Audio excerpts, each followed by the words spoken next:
Hey guys, I'm back. It's been quite a week with work. Been working overtime almost every day. I managed to spend a good half an hour on this thing. I replaced the wire for the dial lamp, the one that was old and somebody had patched together. I'm not even sure why. It's like they added an extension cable on it, maybe so that the lamp could come out the back far enough to be changed easier. I'm not sure. It wasn't done too long ago, as this looks like, I don't know, this looks pretty old. It's got shrink wrap on it. I don't actually remember how long shrink wrap's been around. I think my earliest recollection of shrink wrap was sometime in the 80s, so I don't know when it was invented. But anyway, be that as it may, I replaced it. All I had was the yellow wire. I do have some of the green wire, but it's too thick to go through these smaller holes. So I put the dial string back on. I took the dial. It's just a shaft that goes through another shaft, through a hole, and I thought it was a C-clip, but it was a little brass, really soft brass. It actually looked like a washer that they just kind of split. It bent real easy. And cleaned that out, put a little drop of lithium grease in there, put this back on. It turns pretty smooth and easy now. So I'm going to show you what I did with the cabinet here before I pause this and put the tubes in. So the cabinet is done, and after I bleached and cleaned it, I polished it with number... I didn't really need to do this, as I found out, but I polished it with number 2 Novus, and then I used Brasso. Someone in my radio club was telling me that that they thought that Brasso was just a little bit finer than the number 2 Novus. I'm not sure if that was how true that is, just because this really wasn't all that scratched up. And I tested it on the bottom with just the Brasso and without the number 2. And let's see. Well, yeah, you can see where I was doing my little test. There's one little line here in the front that's not quite as shiny. But anyway, after all that was done, I put a coat of Johnson's Paste Wax on there.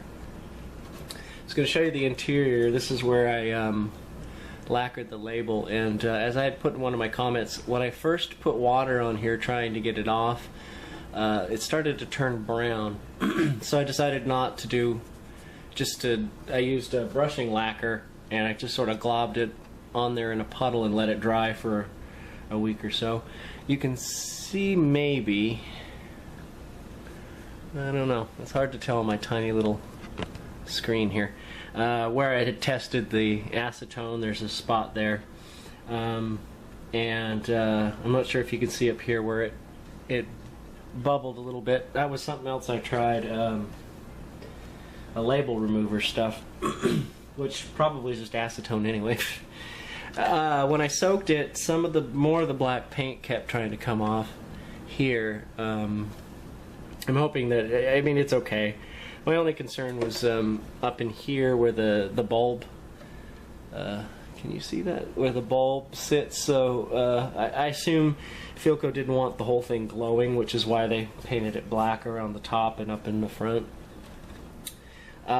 Here's where all the glue was. Some of it looks like some of it's still there, but somebody at some point had put silicone, which I say didn't get all of it off.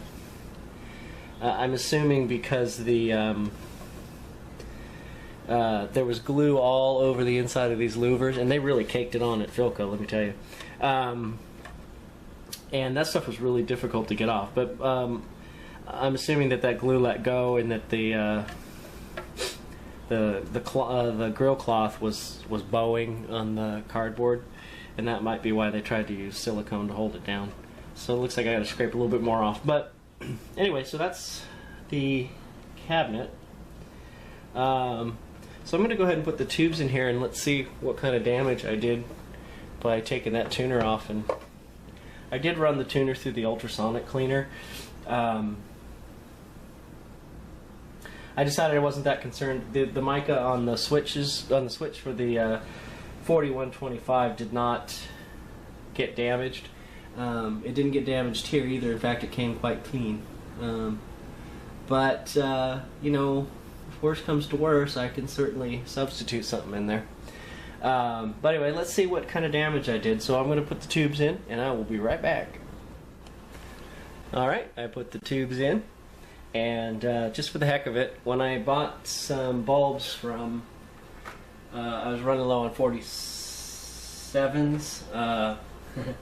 One of my projects that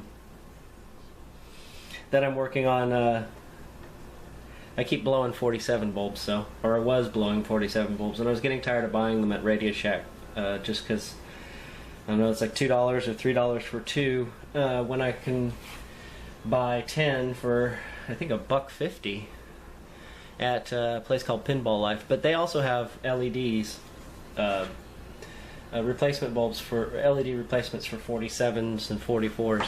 So I thought for the heck of it, I'd throw one in here just for fun. Anyway, I'm going to go ahead and turn that on. I love how my Variac makes the lights blink.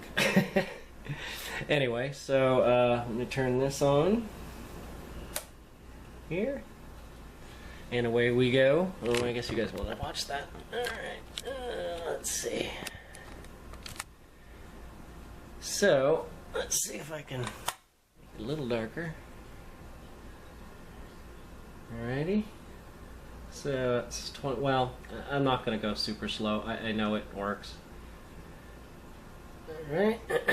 Well, I've got some LED glowage there. Alright, well, I'm just going to crank it up to 115. And there it goes.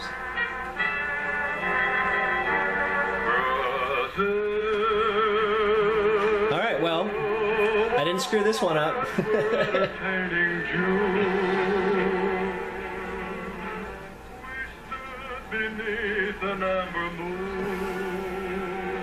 Although the dial is quite off, although as I mentioned, you know, we're going to do an alignment on this. Let's see.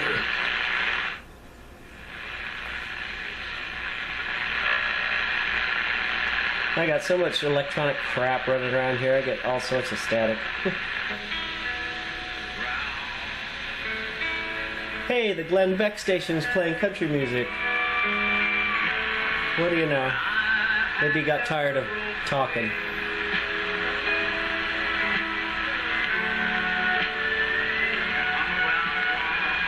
Not so bad, a little Willie Nelson. Let's see what else. One that is selling like gangbusters and has here's KRLD, which it is called the I'm probably going to get. I'm going to unhook the antenna. Well, not so great, but high def and provides free live. I don't think I'll get 770 because they only broadcast. The transmitter's like 5 miles from me, but they only broadcast at like 1,000 watts at night.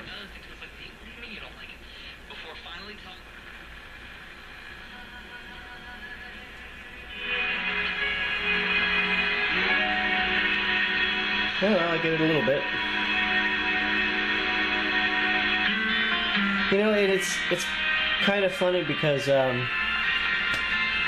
it's not off that much out at the bottom, but it is at the top. So.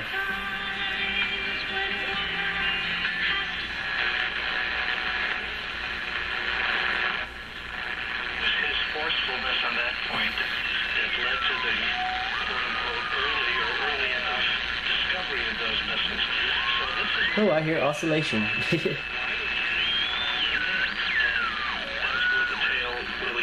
So that should be actually 570, but anyway, so I'm just messing.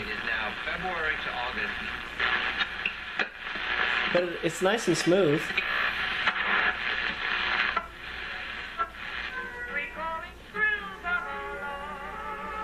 Alright. Well, the radio works. And actually, you know, I have to say, for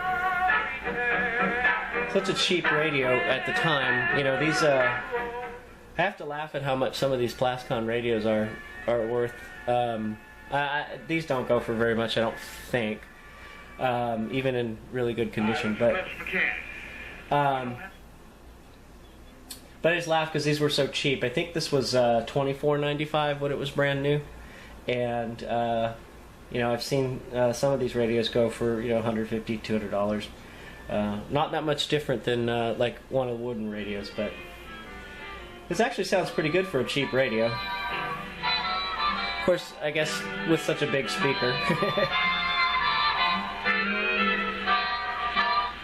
Alright, so what I'm going to do next is I'm going to go ahead and do an alignment on this, and then, you know what, I'm pretty much going to be done. So, I'm going to wrap this up. I'm going to go ahead and, I think, well, it's after 11 already. I'm going to put the case back together, and then I guess the next video I'll do an alignment, and then it'll be done, and that's it. And then, you know, I want to get to that 624, and I don't want to say my confidence was shattered with the 4125, because that was kind of a big job, and I did start getting a little lost, you know, trying to follow those wires around. And this is such a much less complicated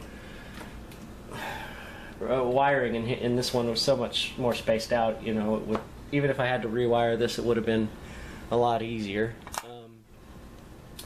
So I did notice a little earlier tonight, or this afternoon, someone had put up a video, a comment on my site.